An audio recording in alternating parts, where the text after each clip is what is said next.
Irmão, sem demora, abra comigo na primeira carta do apóstolo Pedro, no capítulo 1, 1 Pedro 1. Vou dar uns recados e nós já iremos para a palavra.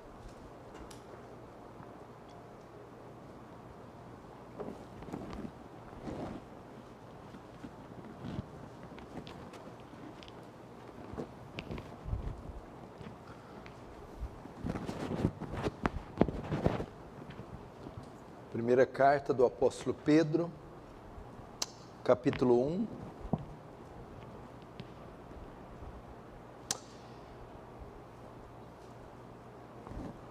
Bom, nós fomos surpreendidos com essa decisão de última hora da Suprema Corte, permitindo a reabertura dos cultos religiosos de todas as religiões, com as devidas limitações e os devidos cuidados. Que nós possamos louvar o Senhor por mais esse ato de misericórdia e vamos insistir, orar para que isso permaneça. Afinal de contas, não dá mais para ter o nosso direito de cultuar o Senhor tirado de nós, até porque isso não é constitucional. Nós temos esse direito, até em períodos de guerra, quando nações são cercadas pela guerra, mesmo em tempos assim, eles não são privados dos cultos religiosos, da sua fé. E nós, apesar de estarmos numa crise, estamos longe de ser um estado parecido com isso, estado de sítio, ou de guerra, de calamidade total. Então, que muitos irmãos, muitos pastores agora decidam permanecer com suas igrejas funcionando, adorando ao Senhor e, claro, com as devidas restrições e cuidados. Então, amanhã nós voltaremos como de costume, às 10 da manhã para o grupo da manhã, um culto, dividir o domingo em 2 cultos, 2 períodos, amanhã 10 da manhã, e para a turma noturna, amanhã às 19 horas, às 7 da noite, vai ser um culto, que vamos celebrar o domingo de Páscoa, é uma data que todo mundo cristão celebra, e graças a Deus vamos poder fazer isso juntos, unidos em um culto público. Então fique aí marcado, amanhã 10 da manhã para o grupo da manhã e 19 horas para o grupo noturno. Primeira carta do apóstolo Pedro, no capítulo 1, vamos ler os versos 6 e 7. Diz assim, verso 6: Nisso exultais, embora no presente, por breve tempo, se necessário, sejais contristados por várias provações, para que, uma vez confirmado o valor da vossa fé, verso 7, muito mais preciosa do que o ouro perecível, mesmo apurado por fogo, redunde em louvor, glória e honra, na revelação de Jesus Cristo. Deixa aberto aí, não feche apenas os olhos, vamos orar mais uma vez. Pai Santo, a Ti a honra, a glória e o louvor por esse dia especial, por esse ato de misericórdia da sua parte, que permite o Teu povo se reunir para adorar o Senhor.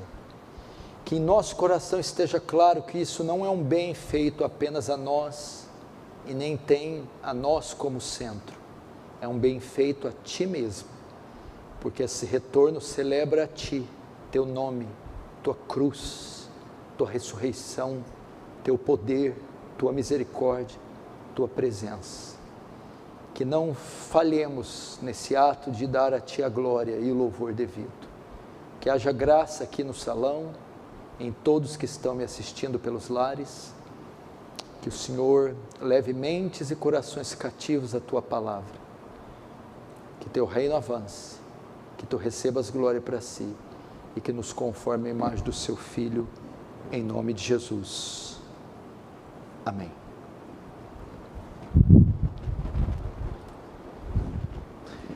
Irmãos, eu estava meditando nos últimos dias, exatamente nessa passagem que nós lemos. Essa passagem tem muito a nos ensinar, porque ela está associadíssima ao tempo que estamos vivendo, a esse período de crise que já dura aí, que já passa de um ano. E é interessante, nós como cristãos, temos que entender o sentido de tudo que está acontecendo. Nós, por sermos cristãos, nós somos dotados de percepções, de discernimento, de uma mente incomum, invulgar, diferente da mente dos incrédulos. Temos a mente de Cristo. Nós recebemos o Espírito Santo, e o Espírito Santo dá a nós também discernimento. Jesus julgou os escribas e fariseus, dizendo que eles não eram capazes de fazer a leitura dos tempos. Nós, diferente deles, temos essa capacidade, e Ele nos chama a discernir os tempos. Então somos pessoas que, por ser quem nós somos, redimidos, regenerados, possuidores de uma nova mente, do Espírito Santo, temos que ser capazes de fazer juízo de valor das coisas, juízos corretos. Temos que ser capazes de avaliar as coisas e entender o sentido delas. Então nós não estamos aí na terra passando essas coisas que passamos em nosso cotidiano, principalmente dessa situação, e ela não pode simplesmente ocorrer por ocorrer, não fazer o menor sentido. Nós temos que buscar o sentido, nós temos que fazer o juízo dessas coisas, perceber o que está acontecendo. Nesse sentido, nós podemos, então, avaliar as coisas de três maneiras. Esta situação presente que assola o Brasil e o mundo todo, ou as tragédias, os intempéries da vida, os obstáculos, enfim, o sofrimento. Primeira maneira de enxergar é que tudo o que ocorre é obra do acaso. É obra do acaso. A lei da causa e do efeito. Toda causa produz um efeito e todo efeito possui uma causa. Então o que está acontecendo é mero acaso, são coincidências. É a lei da ação e reação. Não tem um propósito, não tem um sentido específico. As coisas ocorrem de forma aleatória, ocasional. Segunda maneira de entender o que está acontecendo: tudo que ocorre é fruto do poder do mal. É um plano maligno, dirigido por forças malignas. A mente maligna, todo mal, todo sofrimento, toda tragédia, toda crise, é obra de Satanás, é fruto de Satanás, é a soberania do diabo que governa e decide todo o mal que ocorre na terra. Ou a terceira maneira de enxergar as coisas: vivemos em um mundo organizado, criado por Deus, no qual Ele, Deus, detém o controle de tudo que ocorre, com um propósito pré-ordenado e específico. Ou tudo é obra do acaso, e não há sentido para nada, causa e efeito, ou tudo que ocorre é fruto do poder do mal, e nós não temos controle nenhum, nem Deus, como ensina o teísmo aberto. Ou a terceira: nós vivemos em um universo organizado, criado por Deus, no qual Ele, Deus, detém o controle total, e tudo ocorre com um propósito pré-determinado e específico. É exatamente como nós devemos crer.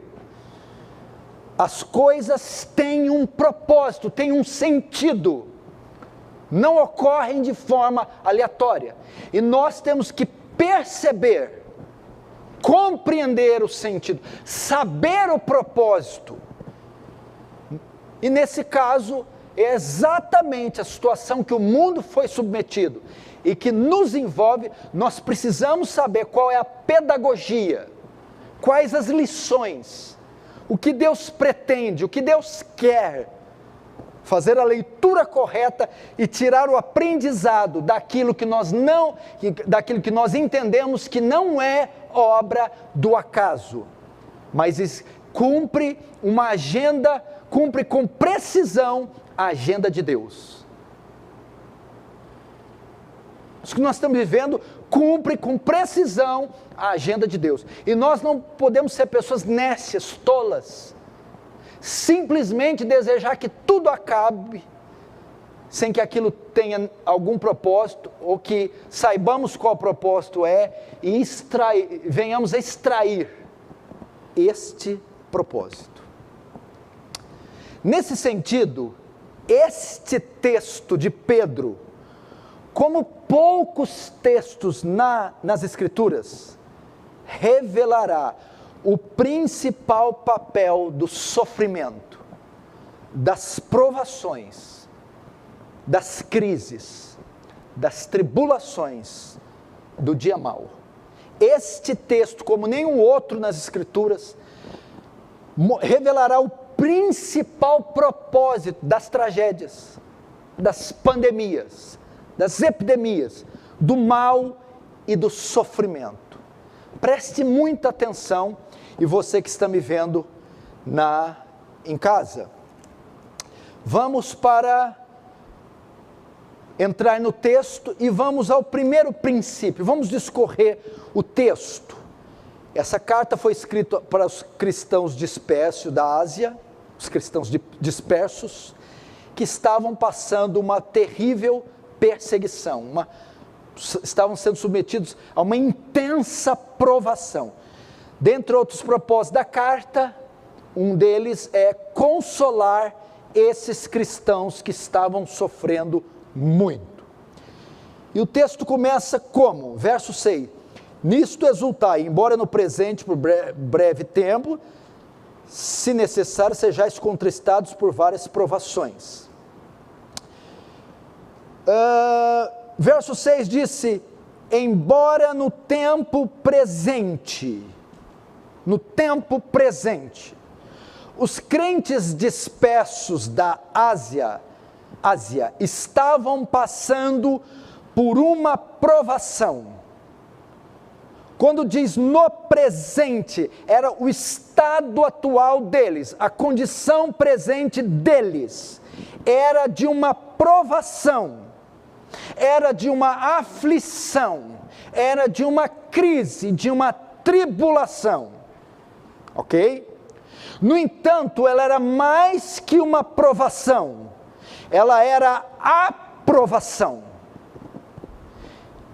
Eles estavam enfrentando uma provação ardente, intensa, profunda. Notem que na vida do crente as provações se distinguem de uma para outra. Existem provações leves, temporárias, provações médias, e existem provações distintas, incomuns, descomunais. É o chamado dia mau. Efésios 6,13, Paulo diz: portanto, tomai toda a armadura de Deus para que possais resistir no dia mau. Esses crentes estavam passando o dia mau, estavam enfrentando o dia mau. O que é isso? A mais severa provação de todas. A maior crise que eles já atravessaram. O pior momento que eles atravessaram. O dia mau.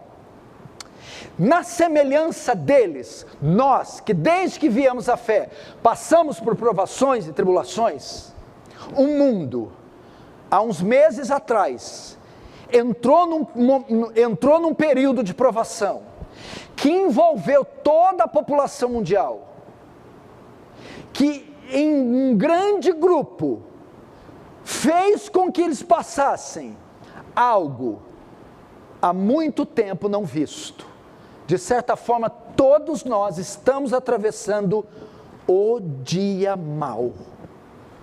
O dia mau. Não é uma provação corriqueira.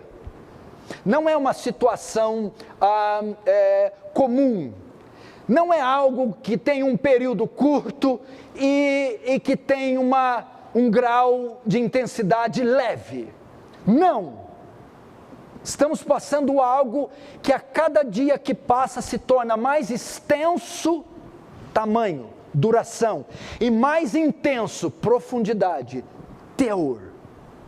O que Paulo quer dizer com esse termo? Tomai toda a armadura de Deus para que possais resistir o dia mau.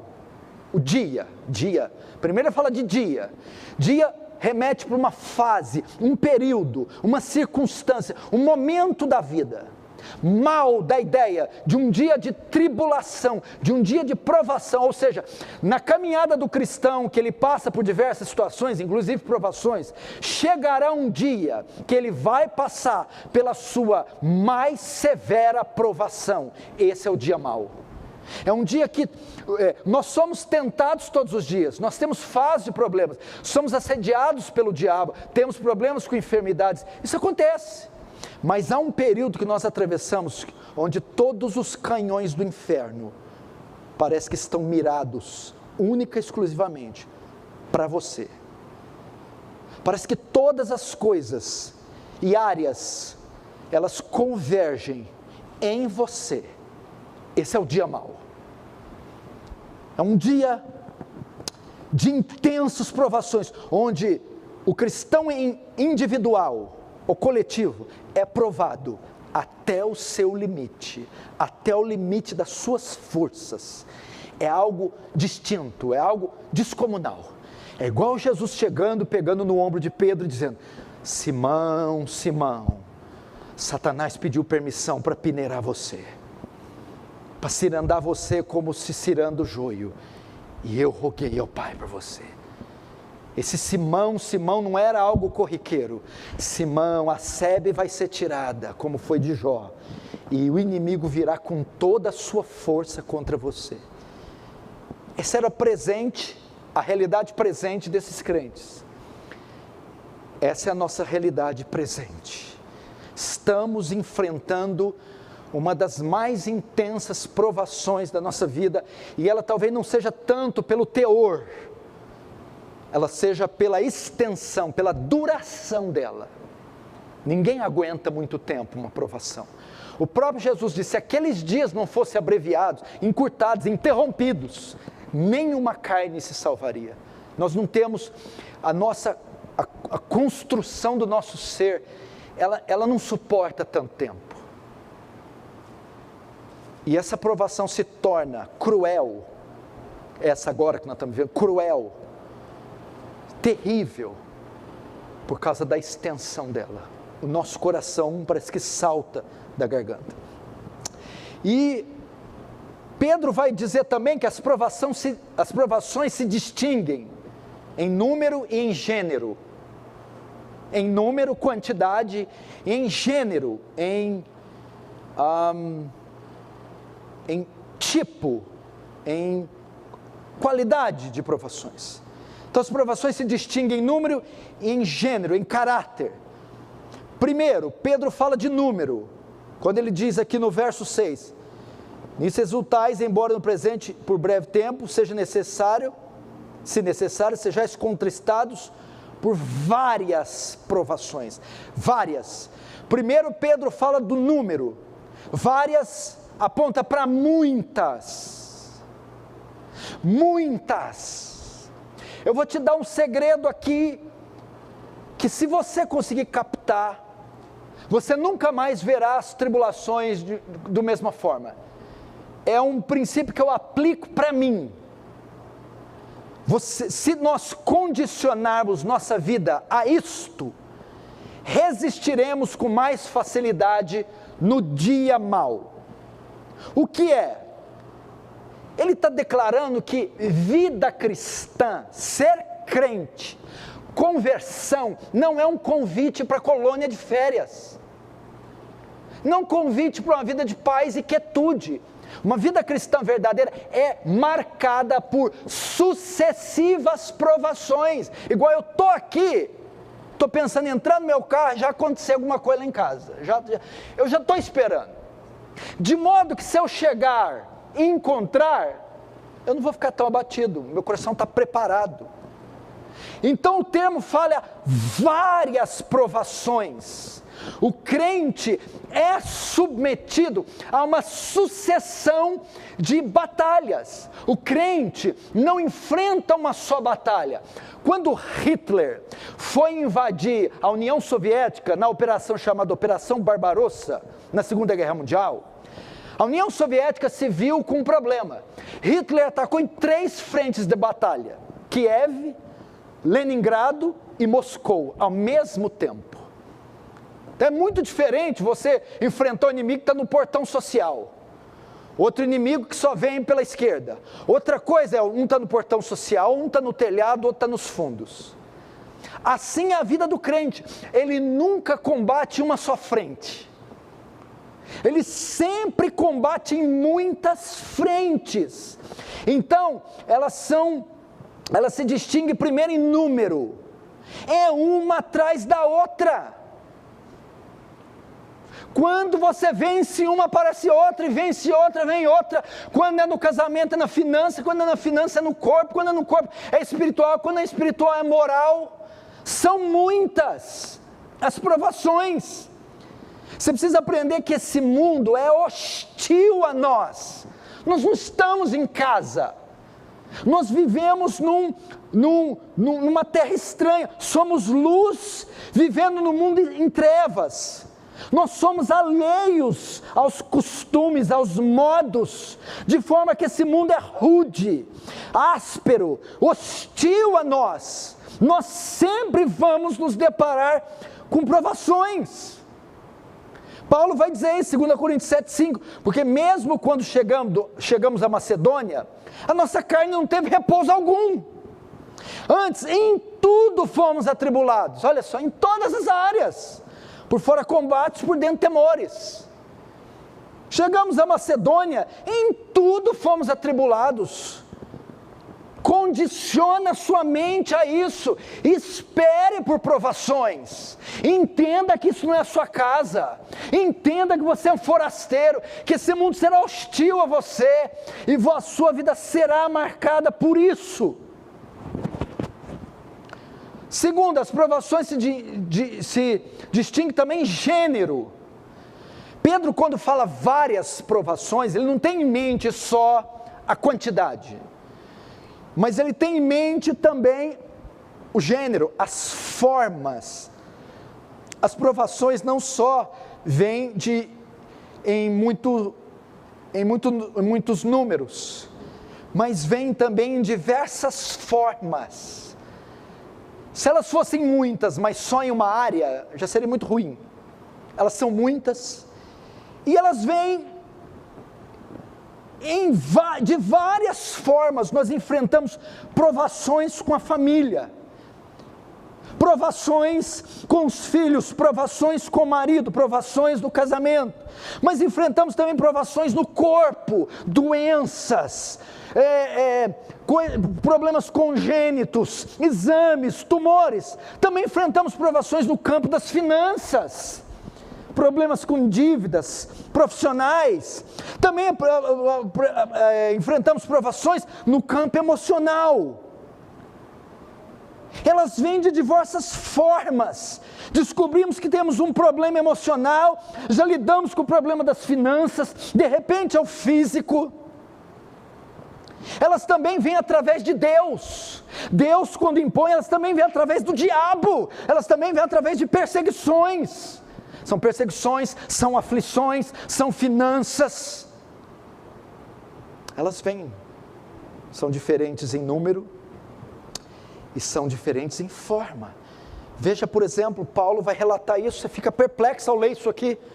2 Coríntios 11, 26, 28. Em jornadas, muitas vezes, em perigos de rios, nós passamos, em perigos de salteadores, em perigos entre os da nossa pátria, em perigos entre os gentios, em perigos na cidade, em perigos no deserto, em perigos no mar, em perigos entre falsos irmãos, em trabalhos, em fadigas, em vigílias, muitas vezes, em fome e sede, em jejum, muitas vezes, em frio e nudez. Além das coisas exteriores, há algo que pesa sobre mim diariamente, a preocupação com todas as igrejas. Veja só a diversidade de tribulações, de provações que Paulo passava. Elas eram um grande número e distinguiam uma da outra, em todos os campos. Assim acontece conosco. Está com problema no corpo? Quando sarar, vai para a alma. Vai curar a alma, aí vai para a família. Resolveu o problema do filho, pula no marido, e às vezes fica um tempão, a provação gosta do marido, ímpio, cabeçudo, ela adora ele. Pula do marido, aí vai para você, porque murmurou, criticou demais o marido, agora é sua vez. Saiu de você, vai para Satanás. É desse jeito. E elas são muitas. Novamente, o ladrão vai no portão social, tá fácil. Problema, meu amor, tem um no portão social, um no telhado, um nos fundos. Como é que combate em 3 frentes? Muito difícil. Terceiro, agora é que eu vou entrar na mensagem. As provações servem a um propósito. E esse é o tema da minha mensagem. Vai aparecer na tela agora. A igreja quer ser livrada e não aprovada. Os crentes, tudo que eles querem é o alívio da aprovação, o fim da aprovação, e não serem aprovados pela aprovação. Terceiro princípio, agora entra a pregação. As provações servem a um propósito. Veja só, verso 6. Nisso resultais, embora no presente por breve tempo, se necessário sejais contristados com várias provações. O que está dizendo? Se necessário. Às vezes é necessário que passemos por provações. Por que as provações são necessárias? Como Pedro fala aqui. Porque elas servem a um propósito. Preste atenção, amadureça agora. As provações não são aleatórias.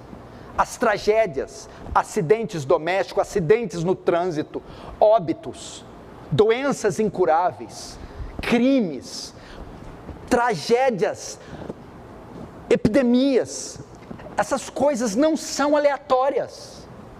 Elas servem a um propósito.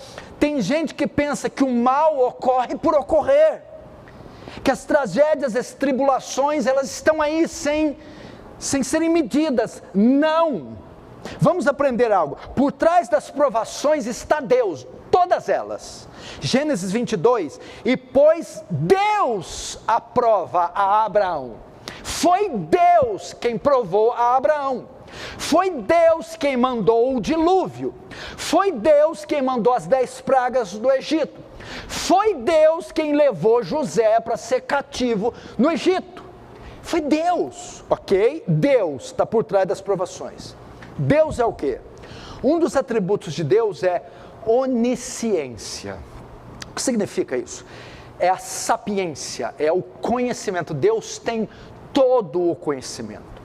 Isso aponta para o quê? Se Deus é onisciente, tudo que Deus faz tem uma ciência por trás, tem um propósito, tem um sentido, tem um significado. E se Deus é onisciente, e Deus é quem provoca as provações, logo elas cumprem um propósito. Deus não faz nada sem sentido, nada sem propósito. Nesse caso aqui então, qual é o propósito? Qual o propósito da intensa provação? Qual o propósito do dia mau? aqui Pedro vai revelar, dentre tantos propósitos que a aprovação tem, ele vai revelar o maior deles, o maior de todos eles. Qual é? O teste da nossa fé. O teste da nossa fé. Veja só o verso 7. Para que, uma vez confirmado o valor da vossa fé, muito mais preciosa do que o ouro perecível, mesmo apurado pelo fogo, redunde em louvor, glória e honra na revelação de Jesus Cristo. Parece que Pedro, ele prevê uma pergunta que irá ser feita por eles, pelos cristãos dispersos da Ásia. Ele antecipa essa pergunta já com uma resposta. Parece que ele antecipa a pergunta, que eles possam dizer assim: por que o crente precisa passar por provações? Por que ele precisa? Para que elas cumpram um propósito. E qual propósito? Verso 7. Eu vou ler em duas versões para dizer o que o verso 7 significa. Primeira, para que, uma vez confirmado o valor da vossa fé, as provações vêm para testar o valor da nossa fé. As provações são permitidas para avaliar o valor da nossa fé. Outra tradução: elas mostrarão, elas quem? As provações mostrarão que sua fé é autêntica. Essa é a nova versão transformadora. Elas mostrarão que a sua fé é autêntica. Elas quem? As provações. As provações têm esse poder: avaliar sua fé, aquilatar sua fé, ver a autenticidade, testar o valor da sua fé. E a fé aqui, ela ocupa vários sentidos. Não é a fé para crer na cura de uma doença. Fé aqui é a profissão de fé, é avaliar o seu cristianismo, avaliar a sua conversão, a sua aliança com Deus, a sua fidelidade a Deus. Foi isso que eu refleti esses dias, orando, meditando, e eu imaginei: Senhor, por que dura tanto tempo essa crise e ela não cessa? E várias pregações já foram feitas, várias orações, várias repercussões. É como se eu tivesse uma convicção que esse texto aqui, esse é o maior propósito de nós estarmos vivendo o que estamos vivendo. Nós estamos preocupados se vamos perder o bem material ou não, a casa ou o emprego, se vai voltar ao poder candidato A ou candidato C, se vai se instalar uma nova ideologia nesse país ou não, se vai falir essa ou essa firma, se nós vamos morrer ou não, se o ente querido ou não. Nosso coração fica imergido nisso. Aí vem a palavra de Deus, vem o Espírito Santo: não, a maior preocupação da igreja deveria ser: vocês não estão entendendo? Tudo isso está acontecendo porque eu estou submetendo a igreja a um teste. Eu estou testando a igreja. Eu estou submetendo ela a um rigoroso teste. Por isso que eu estou insistindo com isso. Porque mais do que trazer alívio, isso, e as benesses e tantas outras coisas, tem um propósito que é mais elevado, que transcende esse campo terreno. Eu estou testando a aliança da igreja. Eu estou vendo até onde ela vai, até onde ela suporta. Eu estou vendo até onde a fidelidade deles permanece. Por isso a insistência. Porque conforme o tempo passa e a intensidade aumenta, vão se revelando as naturezas dos cristãos. Vai se revelando as alianças dos cristãos, vai se revelando a identidade, as máscaras começam a cair.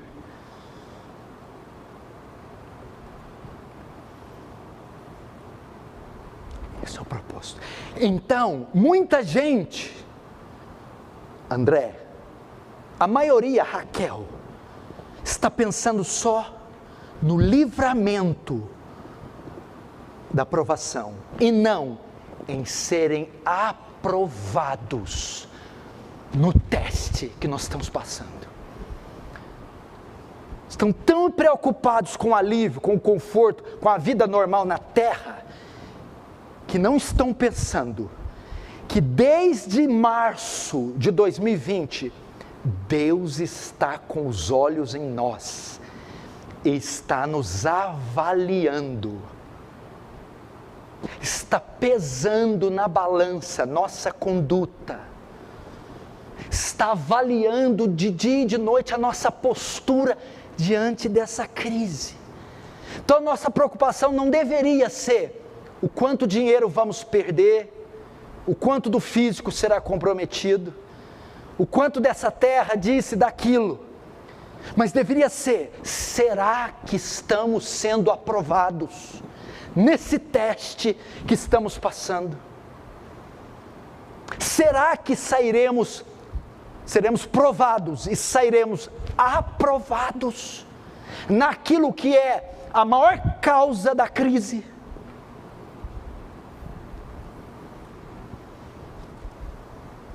E daí, o que adianta o livramento?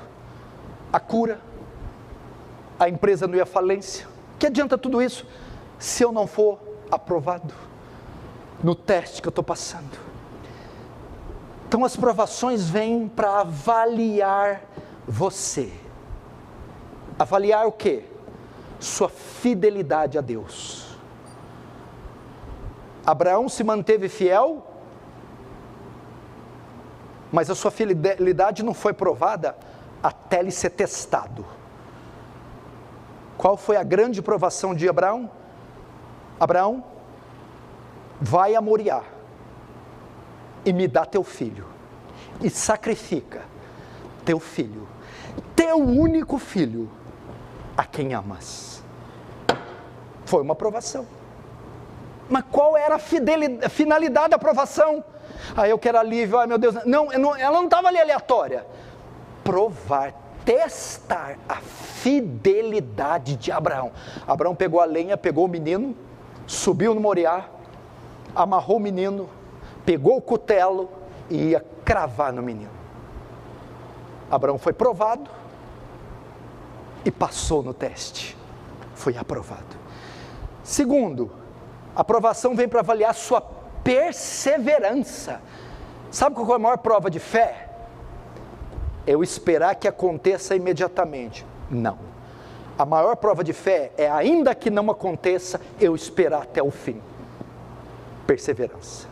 Insistir.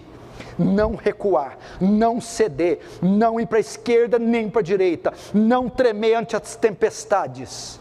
Ela veio avaliar a nossa perseverança.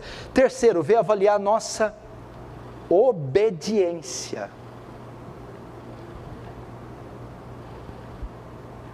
Gente, o que eu estou vendo de gente reprovada, gente que não tem nenhum compromisso com a sã doutrina, a escritura, que tem alianças de algodão doce com Deus, alianças de papel crepom.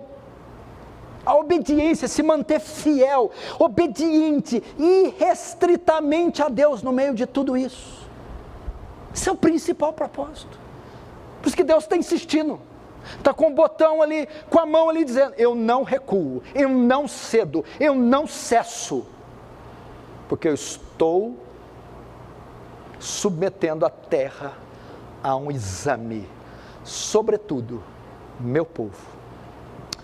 E Pedro, para você entender aqui, ele usa o exemplo do ouro, para você entender o teste, porque o texto diz, verso 7, uma vez confirmado o valor da vossa fé, muito mais precioso que o ouro perecível, mesmo que apurado, purificado, queimado pelo fogo, até aí. O que é isso aqui? Presta atenção. O ouro é o metal mais valioso do mundo. Então ele compara a nossa fé com ouro, que é uma coisa valiosíssima. Ele é citado na Bíblia 380 vezes, como algo que tem muito valor.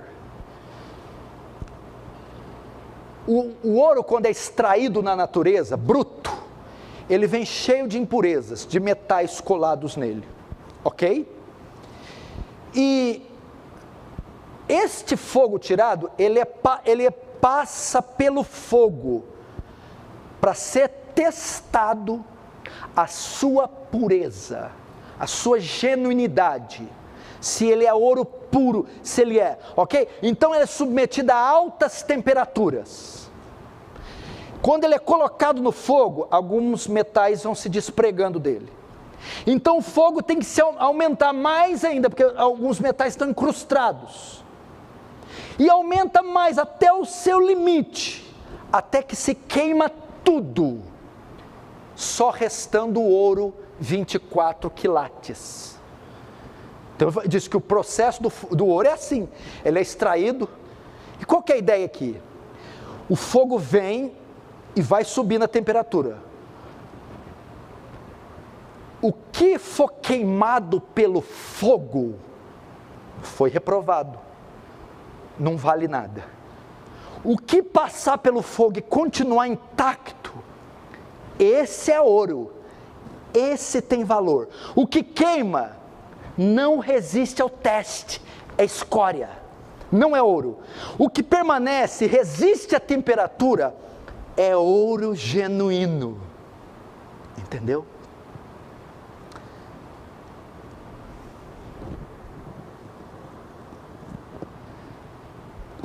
O que ele está querendo dizer? Que nós só podemos validar nossa fé, nossa conversão, nossa fidelidade a Deus, quando somos submetidos ao fogo da provação. E assim como no ouro, ela vem em etapas. Assim está acontecendo nessa crise. Começou sorrateira, vai aumentando em tempo, em intensidade, e vai começando a mexer conosco. Se a provação nos queimar, se ela fizer nós sucumbirmos, tropeçarmos, não somos ouro. A fé não foi autenticada. Fomos descobertos, éramos a escória.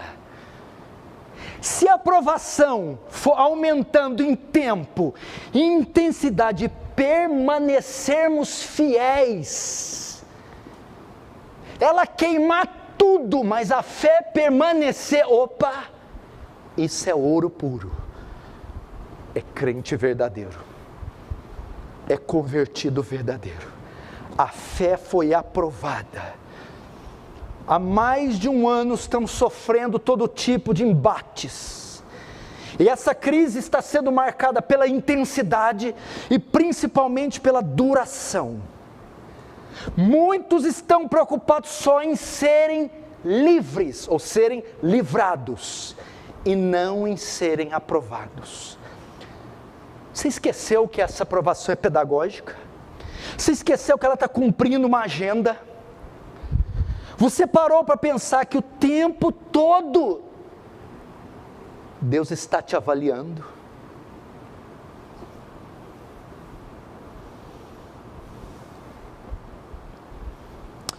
O tempo está aumentando, a prova está se intensificando. Para quê? Deus quer ver até quando nós suportamos. Deus quer ver nossa reação. Deus quer testar nossos frutos e nossos dons. Repare a metáfora do ouro. A ideia é assim, colheu, é precioso, é genuíno, só vamos saber se passar pelo fogo.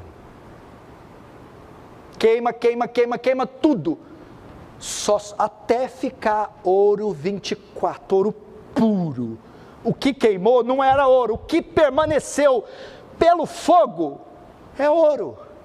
Aquele que sucumbiu, que praguejou, que tropeçou, que murmurou, que se desviou, que pecou, teve a fé reprovada pelo fogo da pandemia. Aquele que mesmo em meio às intensidades, o grau do fogo, permaneceu, teve a sua fé autenticada, aprovada. De fato, esse é filho de Deus, esse é convertido, esse provou sua fidelidade a Deus. Você quer ver um negócio? A fé é para testar nossos dons e nossos frutos. Vamos lá. As bem-aventuranças. O que são as bem-aventuranças?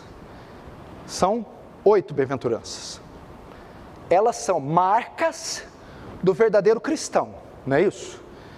Os pacificadores, os misericordiosos, os que choram, os humildes de espírito, os mansos, ok? A Bíblia diz que vós sois o sal da terra. Nós somos comparados a um condimento que dá sabor e impede o alimento de apodrecer.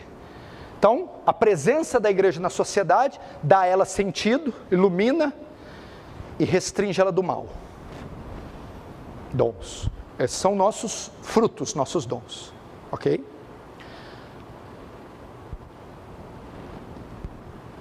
Agora, a gente fica reclamando. Mas a provação, o problema, a tempestade. Passa, Senhor, passa. Mas olha só. Como é que as bem-aventuranças que estão em nós podem se manifestar? Por exemplo, a misericórdia. Bem-aventurados os misericordiosos. A misericórdia só se manifesta se houver sofrimento. É impossível ser misericordioso com alguém que não está sofrendo. Então é dentro de uma pandemia, com o caos instalado, o inferno, onde o sofrimento vai estar ao meu redor, que eu, provado pelo fogo, bem-aventurados misericordiosos, eu vou demonstrar misericórdia a quem está sofrendo.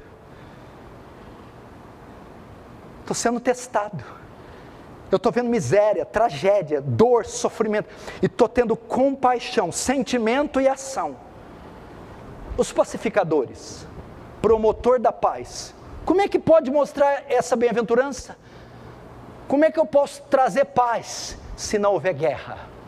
O pacificador manifesta seu dom, é quando há conflitos, é quando há crises, é quando há guerra, e ele chega, e ele é um pacificador, ele reconcilia partes, ele apazigua.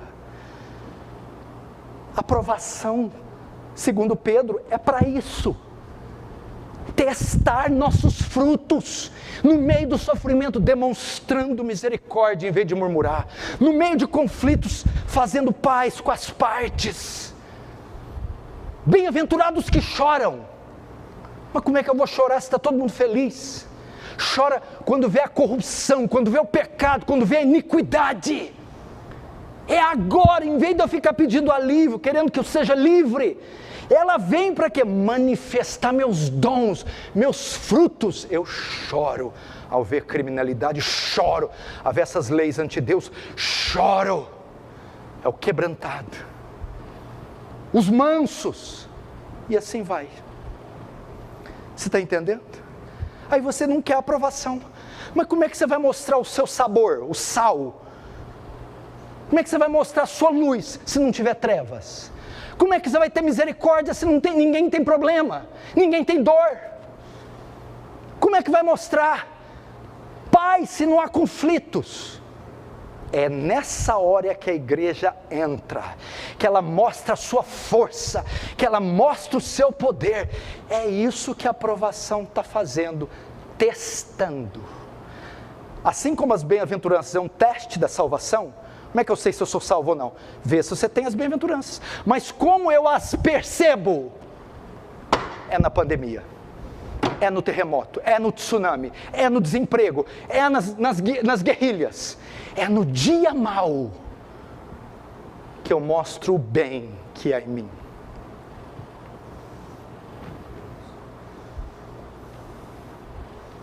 Novamente, a igreja está preocupada em ser livrada, querendo ser livrada e não aprovada. Você já viu? Meu Deus, nós estamos reduzindo a nossa fé numa coisa tão pobre. Ninguém quer saber de nada, meu irmão. Quer saber de levar o meu, de sair por cima. Ninguém está pensando, eu tenho que honrar o meu Deus, eu tenho que exaltar o meu Deus, eu não posso envergonhar o meu Deus. Não, é quanto eu vou levar nisso tudo. Isso é muito triste. Ai, passou, não é ai, passou, fui aprovado. Como é que está meu crédito diante de Deus? Se Deus no final da pandemia passar um relatório da sua vida, qual vai ser a definição dele? Veja o exemplo de Jó, e nós já vamos terminar. Vai lá para Jó, pega Salmos e volta, é atrás de Salmos. Jó.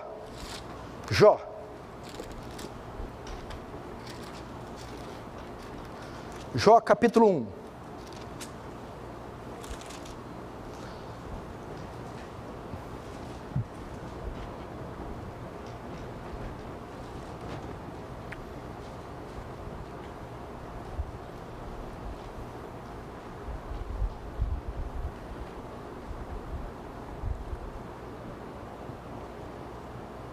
Veja só, olha aqui para mim. Jó, nós vamos resumir tudo que foi pregado na vida de Jó. Jó passou por provações, passou por estágios de provações, ou seja, como o ouro, o fogo foi aumentando. A aprovação tinha uma finalidade, não estava ali ocorrendo aleatória. E o final, vamos ver se a fé de Jó foi aprovada ou não. Veja só. Primeiro, vamos ver o que está por trás do sofrimento de Jó. Jó, capítulo 1, verso 9. Então respondeu Satanás ao Senhor: porventura Jó de balde teme ao Senhor? Porventura tu não cercaste de sebe a ele, a sua casa e tudo quanto tem? A obra de suas mãos abençoaste, o seu gado tem aumentado na terra? Mas estende a tua mão, toca-lhe em tudo quanto tem, e verás se não blasfema contra ti na tua face. O que estava por trás do sofrimento de Jó? O teste da fé de Jó. Era só isso. O que está por trás daquela tragédia que ocorreu, veja só, Satanás conversando com Deus, a permissão do diabo para tocar em Jó, sofrimento, tribulação, crise, pandemia, fale o que quiser, era para avaliar a fidelidade de Jó, a conversão de Jó, a fé de Jó, a obediência de Jó. É isso que Deus está fazendo, por isso está insistindo com esse momento. E está pegando um monte de crentes imprudentes, desprovidos de bom senso, que estão murmurando, faltando de culto, pecando, fazendo um monte de coisas, ao invés de estarem firmes, confiantes no Senhor, esperando ser aprovados. Vamos ver os testes. O primeiro teste foi sobre os bens de Jó, verso 13 a 17. Só vou ler rapidamente. Sucedeu um dia em que seus filhos e suas filhas comiam e bebiam vinho na casa do irmão primogênito, verso 14, que veio um mensageiro a Jó, ele disse: os bois lavravam e as jumentas passeam junto a eles, de repente deram sobre ele os sabeus e os levaram e os mataram, e mataram os servos ao fio da espada. Só eu escapei para trazer-te a nova. Falava este ainda quando veio outro e disse: fogo de Deus caiu do céu e queimou as ovelhas e os servos. Verso 17. Falava este ainda quando veio outro e disse: dividiram-se os caldeus em 3 bandos e deram sobre os camelos e os levaram e os mataram os servos à espada. Até aí. Primeiro os bens. Jó era o homem mais rico do Oriente, um empresário, um fazendeiro. Jó perdeu tudo,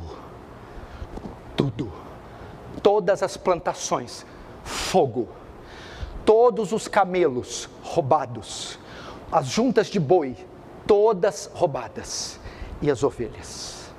Primeiro estágio da provação de Jó.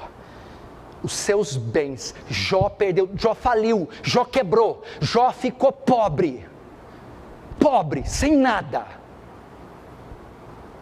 Agora o fogo vai aumentar, porque o fogo, numa certa temperatura, não tira tudo do ouro, está muito encrunvinhado, tem que aumentar o fogo. Agora a provação sobe mais um nível.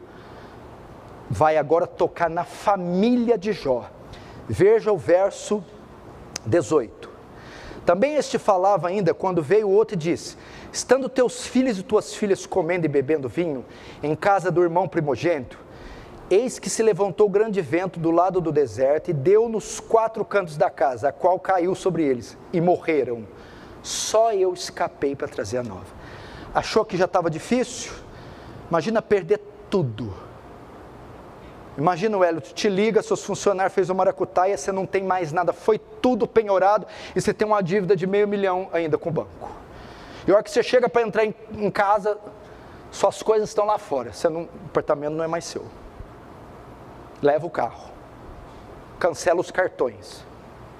Onde que eu vou dormir? Onde que eu vou comer?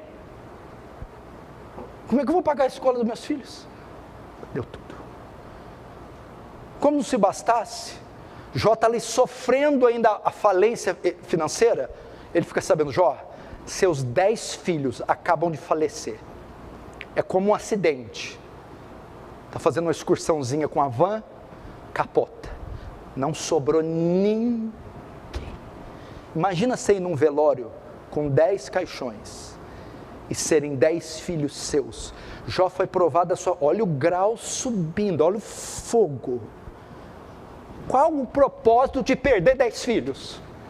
Qual o propósito de vir uma praga do céu, fogo, queimar tudo, de ladrões invadir, levar tudo e matar até os funcionários? Verso 9.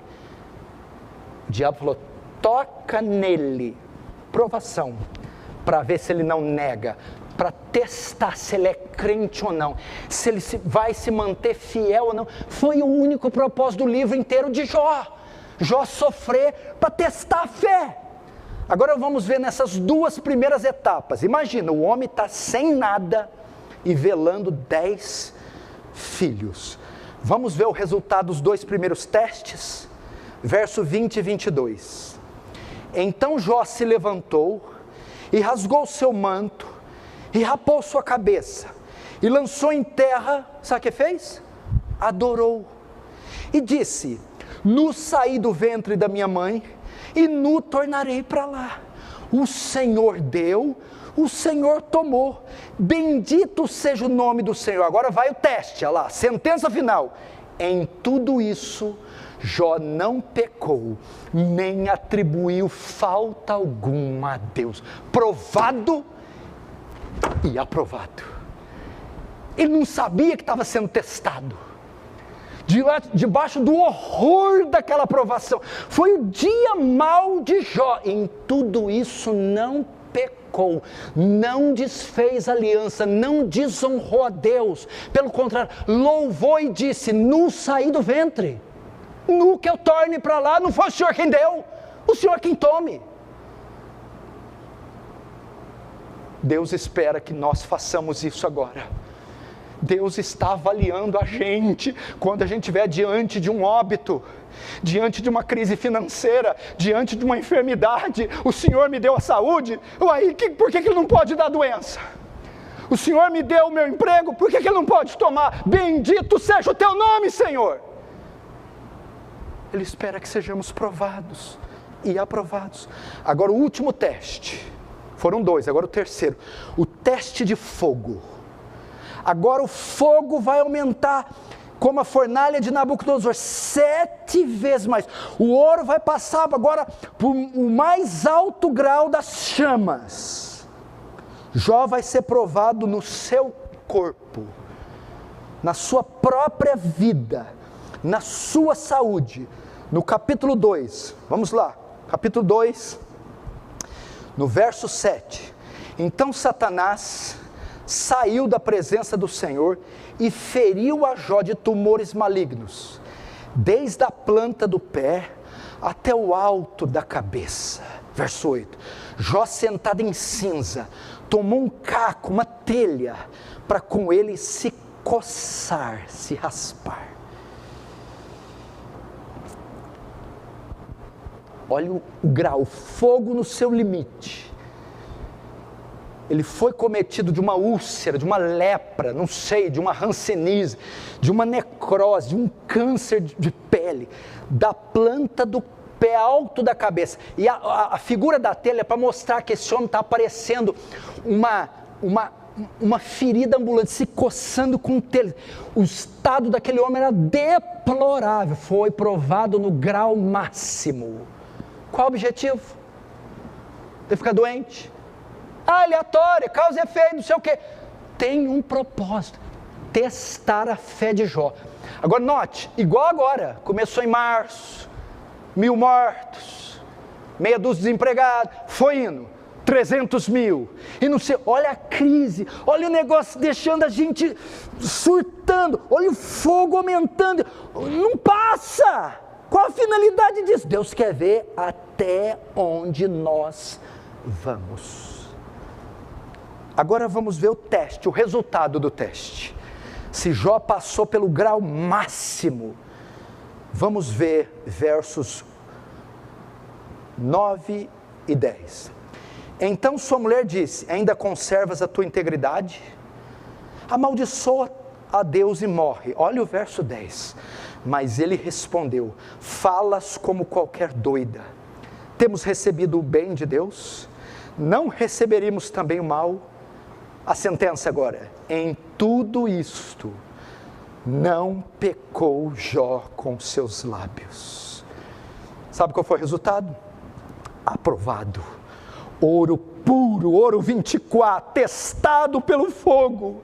Em tudo isso, em tudo que? Em toda essa provação, Jó, como Pedro insinua, provou a sua fé pelo fogo. E ela foi achada autêntica, pura, verdadeira. Esse é o motivo de estarmos passando. E o que nós estamos passando, gente?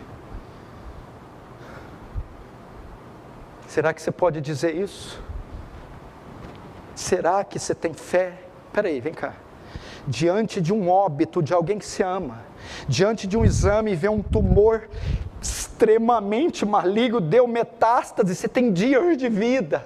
Diante de uma tragédia das mais hediondas, você poder dizer assim: mas minha mulher, meus filhos, nós não recebemos tanto bem de Deus nessa vida. Qual o problema de receber o mal agora? Em tudo isso ele não pecou. Repetir a frase: estamos preocupados em ser livrados e não em sermos aprovados. Há 1 ano Deus está peneirando, testando, provando a nossa fé.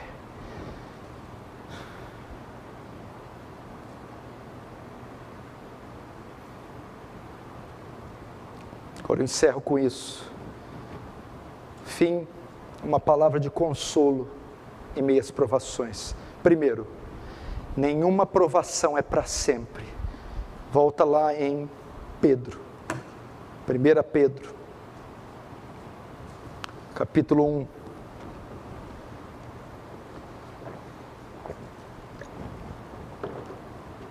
Nenhuma provação é para sempre. Veja o que diz o verso 6.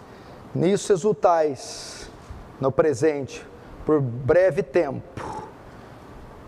Por breve tempo, se necessário, sejais contristados por várias provações. Pedro usa o termo breve tempo. Nenhuma provação é para sempre. Fique tranquilo, esse dia vai passar. Tem um tempo. Ninguém suporta um tempo só de provações. Vai acabar. Fique tranquilo. Jesus disse: se aqueles dias não fossem abreviados, nenhuma carne suportaria. Ele sabe até onde nós podemos chegar.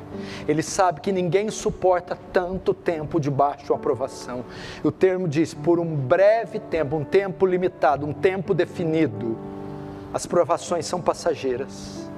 Elas vêm, são intensas, são extensas, mas não duram para sempre. Vai acabar e nós vamos olhar para esse tempo Vamos louvar a Deus. Vai passar. Quem sabe já esteja passando. Pode ficar tranquilo, elas têm um tempo determinado. Segundo, as provações são motivos de tristeza. Veja só o verso 6. Embora no presente por breve tempo seja necessário que sejais contristados por várias provações. Contristados é entristecido, angustiado. Talvez você pense, mas eu não posso ficar triste? Não, a provação tem esse poder. Nos deixa abatidos, nos deixa tristes, nos deixa chorosos, contristados.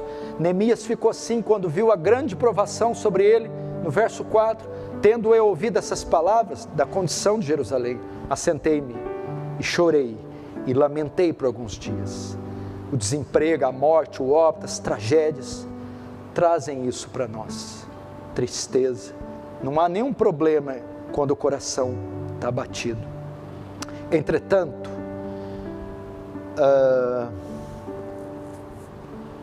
isso não deve diminuir a alegria do cristão. O que Pedro está dizendo, ainda que vocês estejam contristados pela provação, não quero que vocês fiquem nesse estado.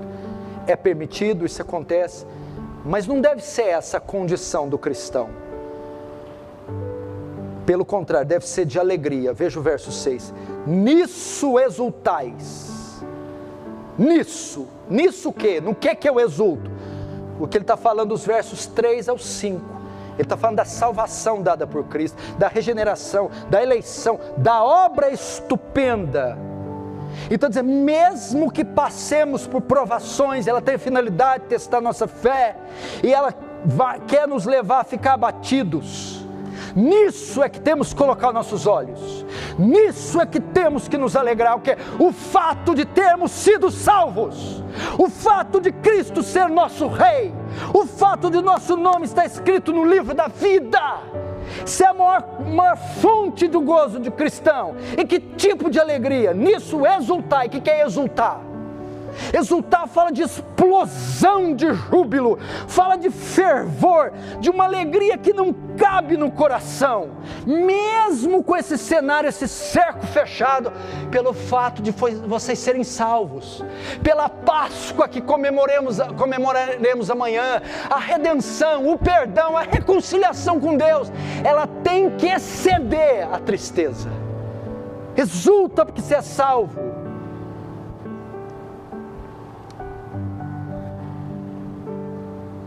Porque o texto diz, embora no tempo presente seja necessário estar triste, embora, mesmo que vocês estejam tristes, se alegrem pelo que Cristo fez na cruz. Porque a danada da provação, o danado do Satanás, do mundo maligno, do pecado que tenazmente nos assedia, isso aqui, ele não pode desfazer o que Cristo fez na cruz, não pode. Por isso que o crente, a provação pode vir, ela pode torrar você, ela pode vir no seu grau máximo, mas quem nos separará do amor de Cristo? Será a tribulação, angústia ou perseguição, fome ou nudez, perigo ou espada? Quer dizer, Pedro concentra todo Romanos 8 no que Paulo está falando aqui nesse texto. Quem nos separa, quem vai desfazer a tribulação no seu mais alto grau, e ela se variando em, será a tribulação, fome, nudez, perigo, espada? Por amor de ti, somos entregues à morte o dia todo, somos reputados como ovelha para o matadouro, mas em todas essas coisas somos mais que vencedores, por meio daquele que nos amou, pois estou certo que nem a morte, nem a vida, nem os anjos, nem os principados, nem o presente, nem o porvir, nem altura, nem profundidade, nem qualquer outra criatura pode desfazer, pode nos separar, pode tirar de nós o céu. Por isso, exultai. Exultai, gente, exultai, Cristo vai te buscar. Cristo vai te salvar.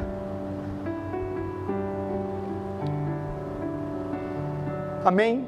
Essa é a minha mensagem essa noite. Não procure ser livre. Procure ser aprovado. Porque o que você está sofrendo é um teste para avaliar a autenticidade da sua fé, conversão, fidelidade, aliança, obediência. Eu termino com um texto que está na própria carta de Pedro, não precisa abrir, só você vai ler. 1 Pedro 4, 12 e 14. Se você puder, põe na tela aí 1 Pedro 4, versos 12 a 14. Amados, vamos escutar o hino? Não se surpreendam com as provações de fogo ardentes, pelas quais estão passando, como se algo estranho lhes estivesse acontecendo. Pelo contrário, alegrem-se muito, pois essas provações os tornam participantes dos sofrimentos de Cristo, a fim de que tenham a maravilhosa alegria de ver sua glória quando ela for revelada. Se vocês forem insultados por causa do nome de Cristo, abençoados serão, pois o glorioso Espírito de Deus repousa sobre vocês. Até aí, fecha os olhos, vamos orar. Fale com Deus agora.